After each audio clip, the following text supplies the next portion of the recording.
Stop begging for intimacy like a pathetic little boy. My wife sneered while texting her lover. I took off my wedding ring that night and made a plan. 3 months later, she was crying in court while I walked out with everything. Her biggest mistake, thinking I'd never stop being weak. My name is Benjamin Walker.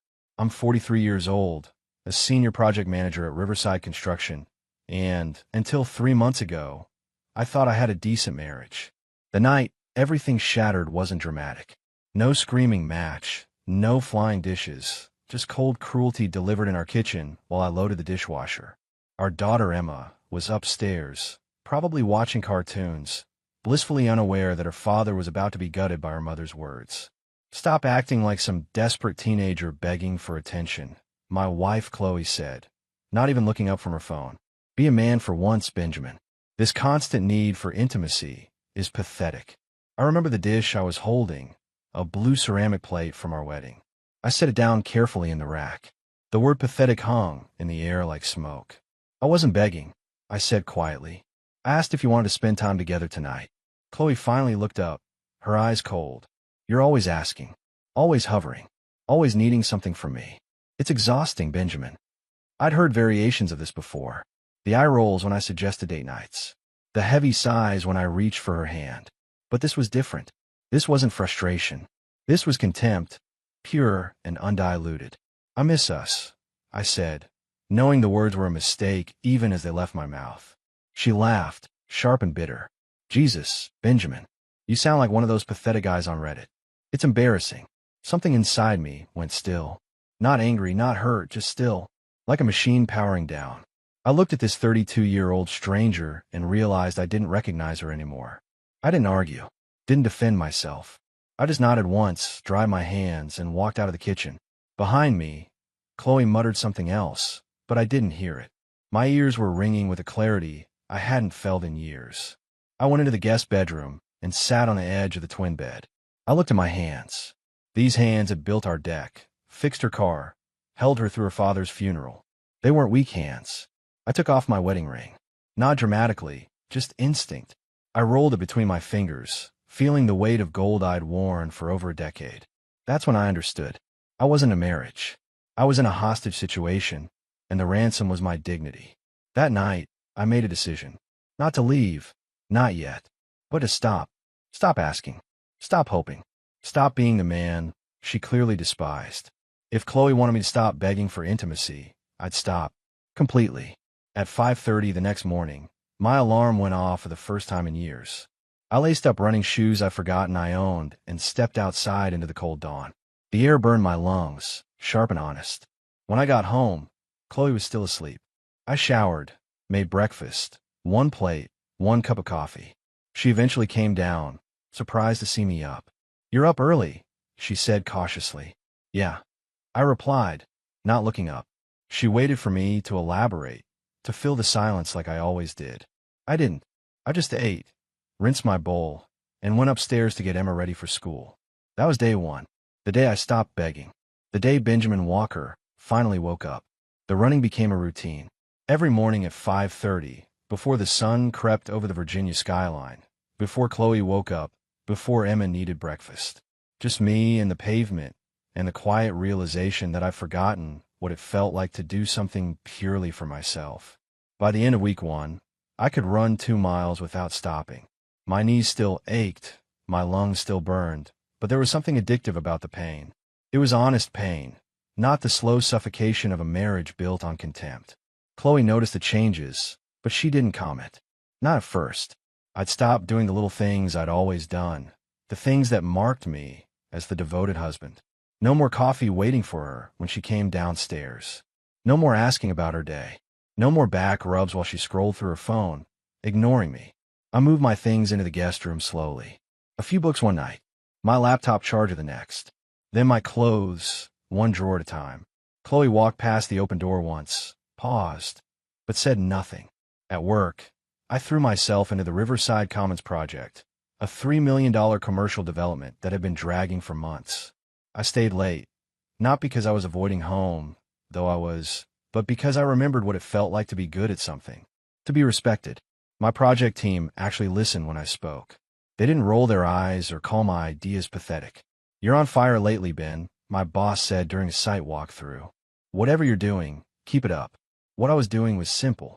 I was remembering who I used to be before I spent 12 years shrinking myself to fit into Chloe's idea of an acceptable husband. At home, the silence grew thicker. We existed in the same space like polite strangers. I made dinner, but only enough for Emma and me. I did laundry, but only Emma's and mine. Chloe's dirty clothes stayed in the hamper. She could figure it out. One night, about 3 weeks in, Chloe tried a different approach. She came into the guest room wearing the blue nightgown I bought her for our anniversary 2 years ago, the one she'd never worn. "What are you doing in here?" she asked, leaning against the doorframe. I looked up from my book. "Reading." "I mean, why are you sleeping in here?" "More comfortable," I said, turning back to the page. She stood there for a long moment, waiting for more. I didn't give it to her. Eventually, she left, closing the door a little too hard. I started keeping a journal again, something I hadn't done since before we got married. Not pages of anger or heartbreak, just observations. Notes about how Chloe's face tightened whenever Emma asked why Daddy didn't sleep in the big bed anymore. How she'd started wearing more makeup, dressing nicer, as if she could win back attention she'd spent years rejecting. My friend Gregory called one Saturday morning. Gregory Foster, 46, divorced 5 years ago, remarried to a woman who actually seemed to like him. "You sound different," Gregory said. "Different how?" "Awake," he replied. "You coming to the game tonight? Nationals are playing the Braves." I'd missed the last 6 months of our baseball tradition because Chloe always had something else planned. "Yeah," I said. "I'll be there." Chloe overheard. "We have dinner at my mom's tonight," my wife said after I hung up. "You have dinner at your mom's," I corrected. "I have plans." Her mouth opened, closed.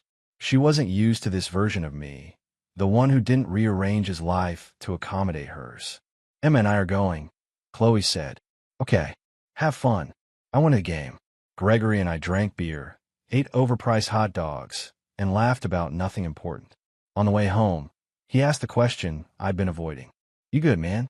"You and Chloe." I thought about lying. "No," I said instead. "But I'm getting there." When I got home, Chloe was waiting in the living room. "We need to talk," she said. "About what?" "About this." She gestured vaguely at me. "This attitude. This distance." I sat down across from her, not next to her. "You told me to stop begging." I stopped. "I didn't mean," she stopped, frustration flashing across her face. "You're being childish." "No," I said calmly. "I'm being honest. You wanted space. You have it." She stared at me, and for the first time in months, I saw something flicker behind her eyes. Not love, not warmth, just the faint recognition that something had shifted, and she wasn't in control anymore. I stood up. "Good night, Chloe." As I walked to the guest room, I heard her whisper something, but I didn't stop to ask what. That part of me, the part that needed to know, to fix, to chase, was gone. 2 months into my transformation, I found the credit card statement. Not because I was snooping, but because Chloe had left it on the kitchen counter, buried under junk mail like she didn't care if I saw it or maybe wanted me to find it. Charges from the Marriott downtown. 3 different dates over the past 2 months. Each one a Tuesday afternoon, the day I had late site meetings at the Riverside Commons project. My wife had been careful, but not careful enough. I sat at the kitchen table, staring at the numbers. $187, $212, $195. Hotel room she'd paid for while I was working 60-hour weeks to provide the life she claimed wasn't good enough. Emma was at school. Chloe was at work. Or so she said. I could have called her, confronted her, demanded answers. The old Benjamin would have. The old Benjamin would have driven to her office, made a scene, begged her to explain. I took a photo of the statement with my phone. Then I called a lawyer. The attorney's name was Richard Vance, a guy Gregory had recommended. "He's expensive but thorough," my friend had said, "and he doesn't lose." "Mr. Walker," Richard said when I sat down in his office that afternoon. "Tell me what's going on." I showed him the statement, told him about the contempt, the rejection, the slow death of our marriage. He listened without interrupting, taking notes on a yellow legal pad. "Do you want to save this marriage?" Richard asked when I finished. I thought about it, really thought about it. "No," I said. "I want out." "Then we'll get you out," Richard replied. "Virginia allows for divorce based on fault. Adultery qualifies. But we need proof beyond credit card statements." What kind of proof?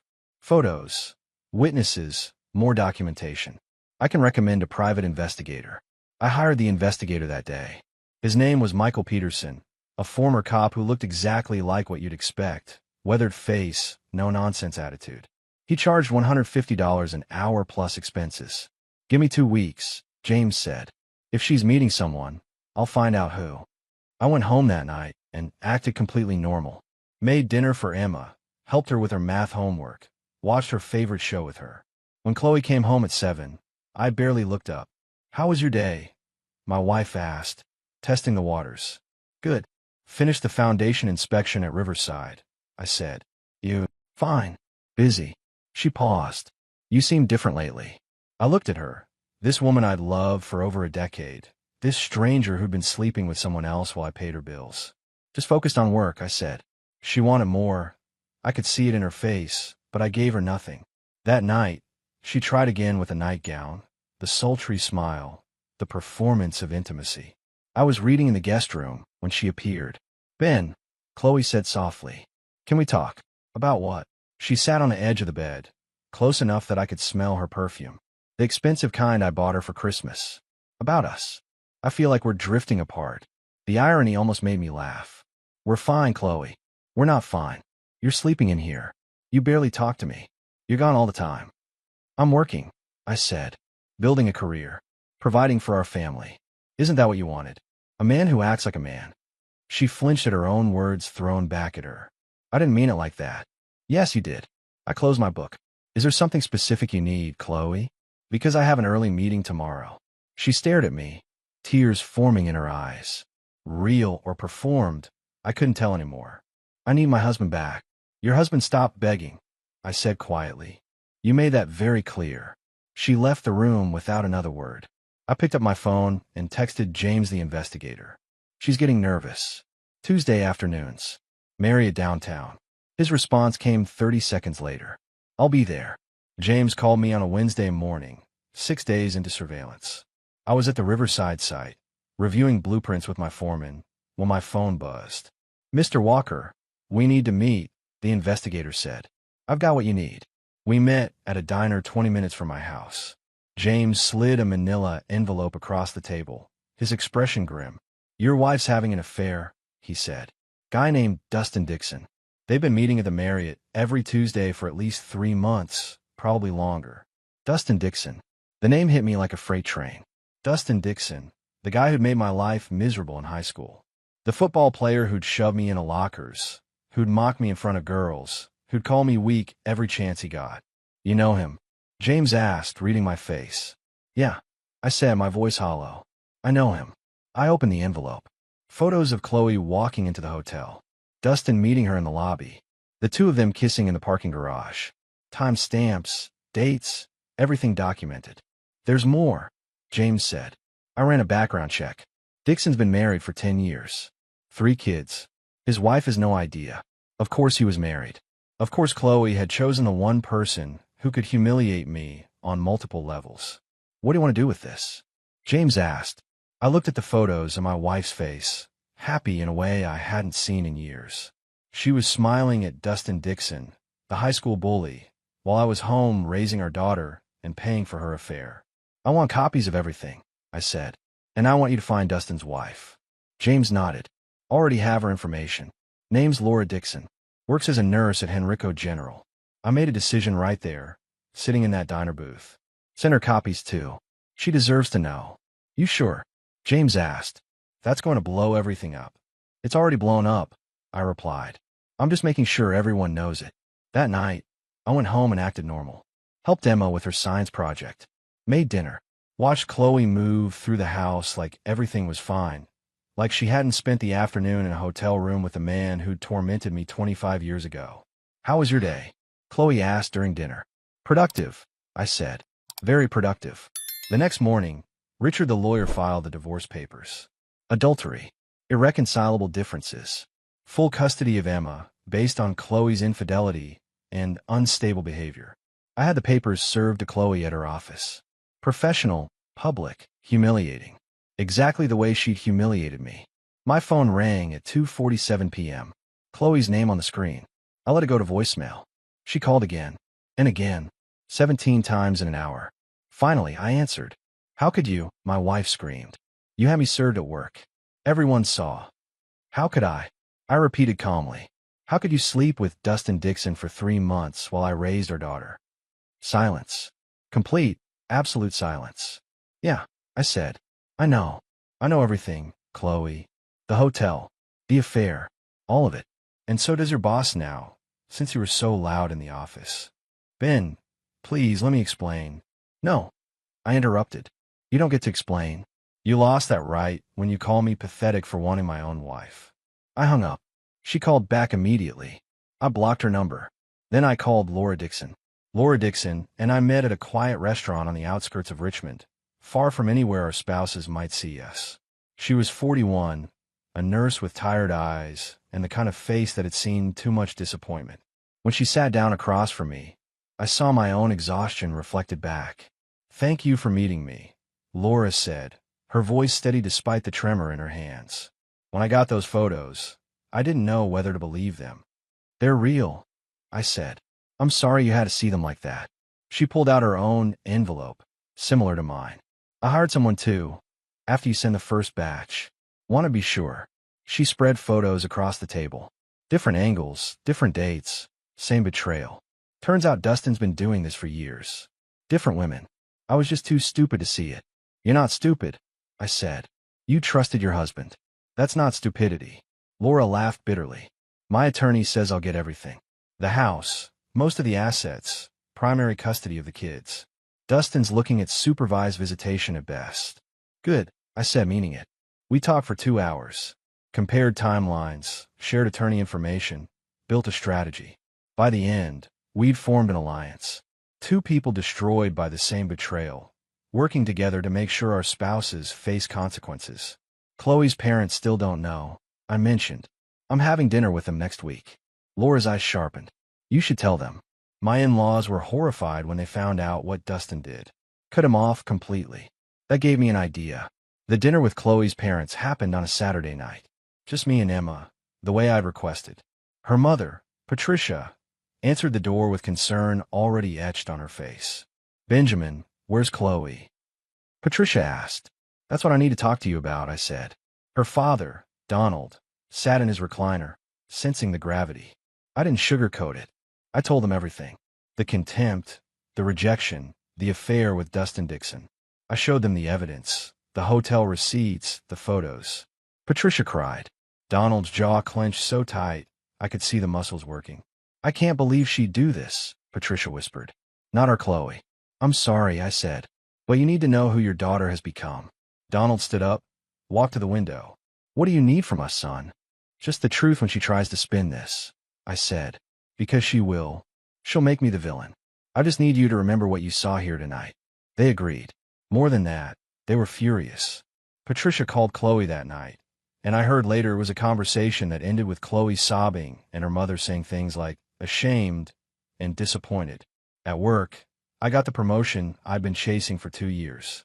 Regional manager, overseeing 3 major projects across Virginia. The salary bump was significant, $142,000, and it came with relocation options. My boss pulled me aside. Ben, you've been on fire lately. Whatever's going on in your personal life, you're channeling it well. Thank you, sir, I said. The regional position comes with the option to relocate to the Charlottesville office, my boss continued. Fresh start, if you want it. Think about it. I thought about it for exactly 10 seconds. I'll take it. That night, I told Emma over pizza. Just the 2 of us, sitting at our kitchen table like we'd done every night since Chloe moved out. Sweetheart, how would you feel about moving to a new city? I asked my daughter. Emma, 7 years old and wiser than she should be, looked up from her pepperoni slice. Will Mom come? No, honey. It would just be us. She thought about it, then nodded. Okay. Well, I have my own room. The biggest room, I promised. Then okay. She smiled. Can we get a dog? Maybe, I said, and for the first time in months, I felt something like happiness. Chloe found out about the relocation through her lawyer. She called me 17 times that day. I answered once. You can't take Emma to Charlottesville, my wife screamed. Actually, I can, I said calmly. My attorney already filed the paperwork. You're welcome to contest it, but given the adultery and the fact that Emma told the custody evaluator she wants to live with me, I don't think you'll win. Benjamin, please. This conversation is over, Chloe. Talk to your lawyer. I hung up and blocked her number again. Some bridges don't need to be rebuilt. I met Stacy Harper at the gym. It wasn't planned, wasn't some strategic move to make Chloe jealous. I was running on the treadmill, trying to hit 7 miles before work, when the woman next to me stumbled and nearly fell. I hit the emergency stop and caught her elbow. You okay? She was young, maybe mid-20s, with dark hair pulled back in a ponytail and embarrassed brown eyes. I'm fine, just clumsy. Thank you. No problem, I said, returning to my run. The next day, she was there again. Same treadmill, same time. She smiled when she saw me. No dramatic saves today, I promise. I laughed. Good to know. Her name was Stacy Harper. She was 25, worked as a graphic designer for a marketing firm, and was training for a half marathon. We started talking between sets. Casual conversation that felt effortless. You're here every morning, Stacy observed one day. That's dedication. Habit, I said. Helps clear my head. Rough year? She asked, then immediately looked embarrassed. Sorry, that's none of my business. It's okay. Yeah, rough year. Divorce mostly. I'm sorry, Stacy said, and seemed to mean it. For what it's worth, you seem like you're handling it well. I appreciated that she didn't pry, didn't ask questions. We just talked about running, work, books we were reading. Normal conversation with someone who didn't know my history, didn't judge me, didn't see me as pathetic. One morning, Stacy mentioned she was looking for someone to run with on weekends. My running group fell apart, and doing long runs alone is brutal. I could use a running partner, I said before I could overthink it. We ran together that Saturday, 10 miles through Richmond's parks, talking about everything and nothing. She told me about her job designing logos and websites. I told her about construction management, about the satisfaction of watching buildings rise from blueprints.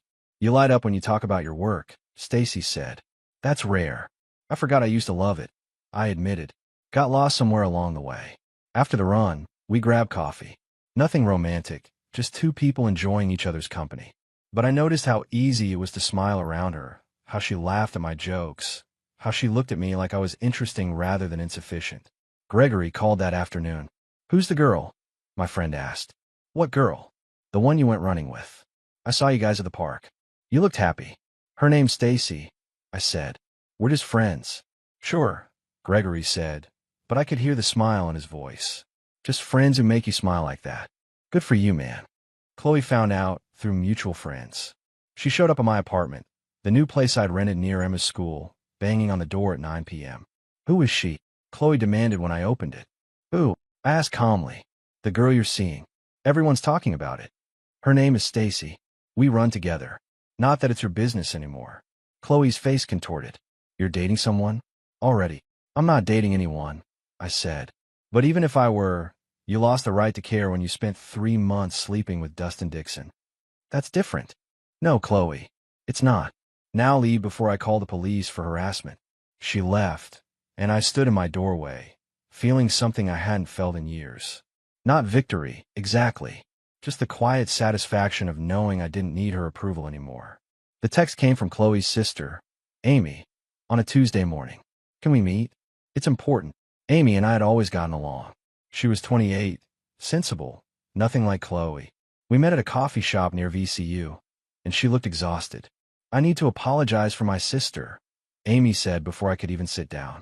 What she did to you, it's unforgivable. You don't need to apologize for her choices, I said. Someone does. Amy stirred her coffee, not drinking it. She's been calling me every day, crying, saying you ruined her life. But I know the truth, Ben. I've known for months something was wrong. Ow. Amy pulled out her phone, show me text messages. Chloe bragging to her about Dustin, about the affair, about how exciting it was. Screenshots from 6 months ago. She told you. I felt my jaw tighten. She told me everything. Amy said quietly. Said you were boring. That Dustin made her feel alive again. I told her she was destroying her family. She laughed. Said you'd never leave because you were too weak. The word weak landed like it always did. She was wrong, I said. Thank God. Amy reached across the table, squeezed my hand. You deserve so much better, Ben. You always did. I'm testifying for you in the custody hearing if you need me. You do that. In a heartbeat. Emma deserves a stable parent, and that's you, not Chloe. 3 days later, 6 of our mutual friends arranged what Chloe later called an intervention. They invited her to what she thought was a girls' night, then confronted her about the affair, the lies, how she treated me. Jessica, her best friend since college, sent me the recording. I thought you'd want to hear this, Jessica texted. I listened to the whole thing. 6 women, people who'd been at our wedding, who'd celebrated birthdays and holidays with us, telling Chloe exactly what they thought of her behavior. You had a good man. Jessica's voice came through clearly. Benjamin was loyal, hard-working, a great father. And you threw it away for what? Some high school crush who's using you. You don't understand, Chloe sobbed on the recording. Ben changed. He became cold. He became cold after you spent years treating him like garbage, another voice said. Sarah, I think. We all saw it, Chloe. The eye rolls, the dismissive comments, the way you mocked him in front of us. It was cruel. I never meant. Yes, you did. Jessica interrupted. You meant every word. You wanted him to feel small so you could feel big. And now you're alone, and you only have yourself to blame. The recording ended with Chloe storming out. Jessica called me that night. She's furious at all of us, Jessica said, but someone needed to say it. What she did to you is abuse, Ben. Emotional abuse. For years. Thank you, I said, surprised by the lump in my throat. We should have said something sooner, Jessica admitted. We all knew. We just thought, I don't know, that you guys would work it out. I'm sorry we stayed silent. After I hung up, I sat in my new apartment, Emma asleep in her room, and let myself process it. 6 people had witnessed my marriage deteriorating and said nothing. But at least now they were speaking up, validating what I'd felt for years. The custody evaluation happened the following week. A court-appointed psychologist interviewed Emma separately, then me, then Chloe. Emma told her she wanted to live with Daddy because, in her 7-year-old words, Mommy yells a lot and is always sad now. The psychologist's report recommended primary custody to me with supervised visitation for Chloe until she completed counseling and demonstrated stability. Chloe's lawyer tried to fight it, but the evidence was overwhelming. The affair, the financial irresponsibility, the testimony from Amy and the friends, Emma's own words. Your client destroyed this marriage through adultery, my attorney, Richard, said during mediation. Mr. Walker has been a primary caregiver for months while your client was occupied with her affair. The court will side with stability. Chloe's lawyer knew it too. They settled. I got primary custody. The house would be sold and proceeds split, and Chloe would get minimal alimony for 3 years, far less than she'd wanted. When the papers were signed, Chloe looked at me with red-rimmed eyes. I hope you're happy now, she said bitterly. I'm not happy, I replied honestly, but I'm free. There's a difference. That night, I took Emma out for ice cream. Just the 2 of us, celebrating nothing in particular, just being together. Dad, Emma said, chocolate ice cream on her chin. Are you sad about Mom? I thought about it, really thought about it. No, sweetheart. I'm sad it had to happen this way. But I'm not sad it's over. Me neither, Emma said, then went back to her ice cream. Sometimes kids understand things better than adults ever could.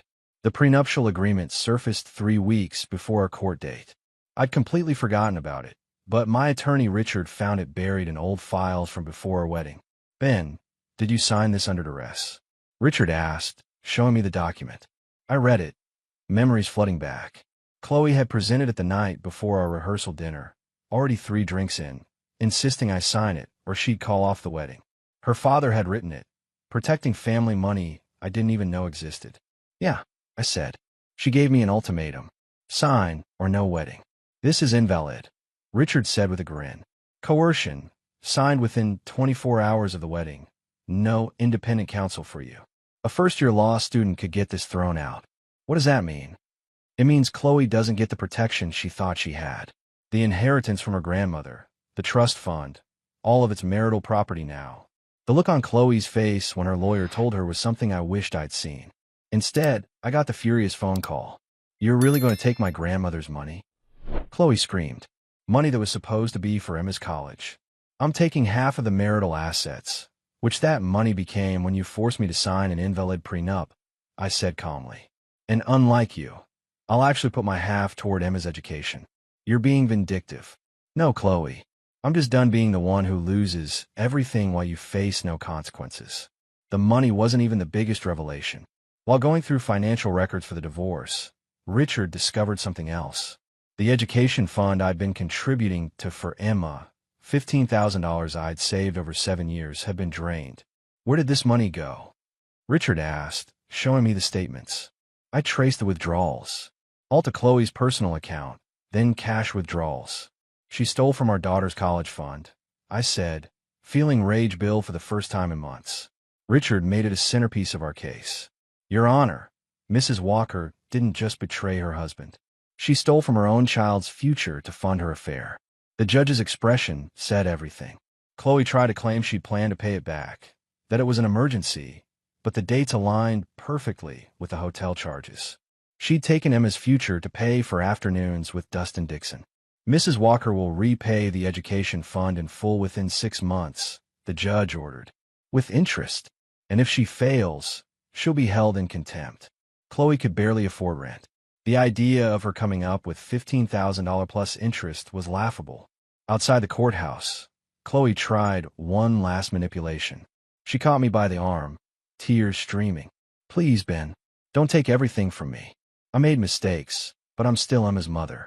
I looked at her hand on my arm, then at her face. The face I'd loved for over a decade. Now just a stranger who'd chosen to hurt me in the most personal ways possible. You're right, I said. You are Emma's mother, and that's the only reason you're getting anything at all. But you and me? We're done, Chloe. Completely. What if I told you I never loved him? She whispered desperately. That it was just a mistake, that I want you back. Then I'd say you destroyed our marriage for nothing, I replied. Which honestly makes it worse, not better. I pulled my arm free and walked away. Behind me, I heard her start to sob, but I didn't turn around. Some people don't deserve your sympathy, even when they cry. That evening, Stacy and I went for our usual run.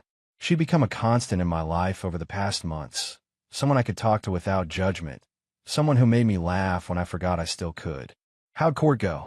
Stacy asked as we hit our stride. It's over, I said. Finally, completely over. How do you feel? I thought about it. Lighter. Like I've been carrying something heavy for years and finally put it down. Stacy smiled. Good. You deserve to feel light. We ran in comfortable silence for a while. Then she said something that caught me off guard. Ben, I know this might be terrible timing, but would you want to grab dinner sometime? Like, actual dinner, not post-run coffee. I looked at her, this 25-year-old woman who'd somehow become one of my closest friends without me realizing it.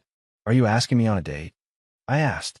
Maybe, Stacy said, suddenly looking uncertain. Is that okay? I know you're going through a divorce, and this might be too soon. It's not too soon, I interrupted. And yes, I'd like that. Her smile lit up her whole face. Yeah, I said, and meant it. That night, I called Gregory. I think I might be moving on, I told my friend. About damn time, Gregory said. Life's too short to stay stuck in the past, brother. Go live it. For the first time in years, I actually believed I could. The move to Charlottesville happened on a crisp October morning. Emma was excited, bouncing in the front seat of the U-Haul as we drove west from Richmond. Behind us, our old life faded into memory. Dad, will our new house have a backyard? Emma asked for the 10th time. It does, I said, smiling.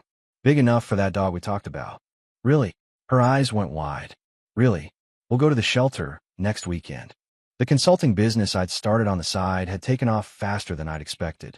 Construction management consulting for commercial developers, something I could do remotely while still handling my regional manager duties. Within 6 months, it was bringing in an additional $4,000 a month and growing. Gregory called as we hit the highway. You really doing this, brother? My friend asked. I really am, I said. Fresh start. New city. New life. Good for you, man. You earned it. And hey, Stacy going with you. I glanced at the car following behind us, Stacy driving her own vehicle loaded with boxes. She's got a job lined up with a design firm in Charlottesville. Started next month.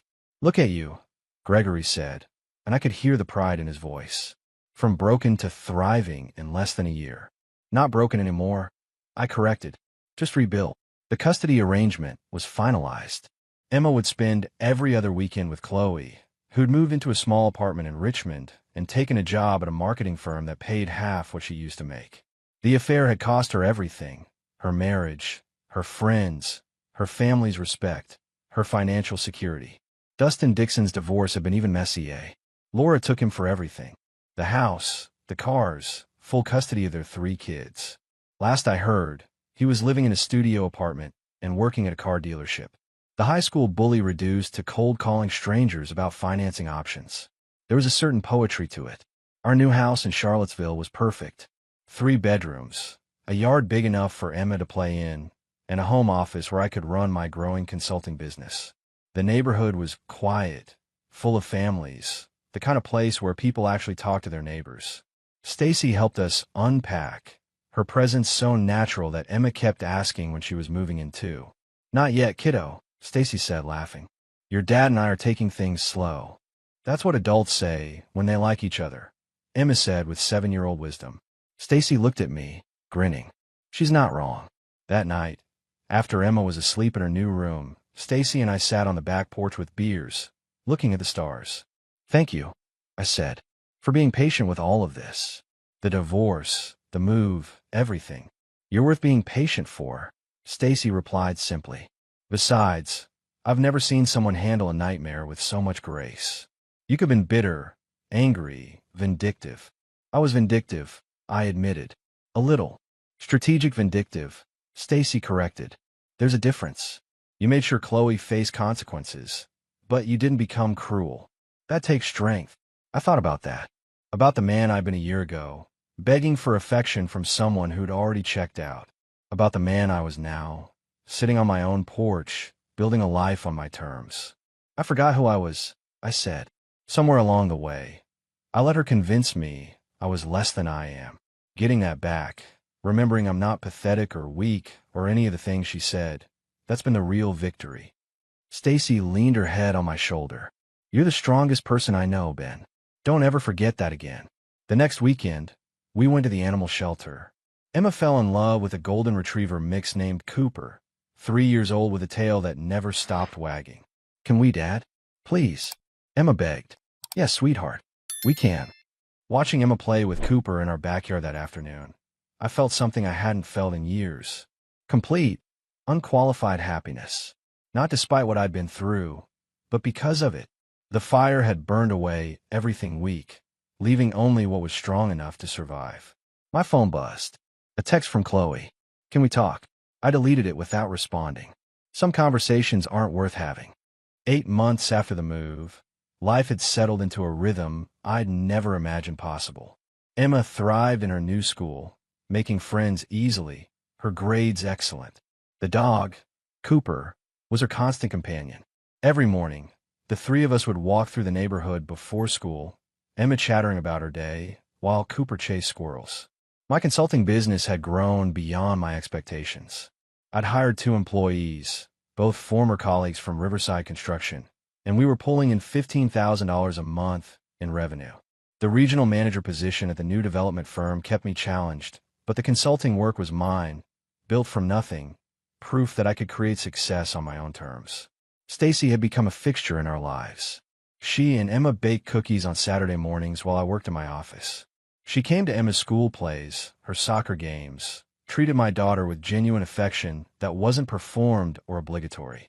We hadn't moved in together. Both of us wanted to take things slow, but the conversation was happening.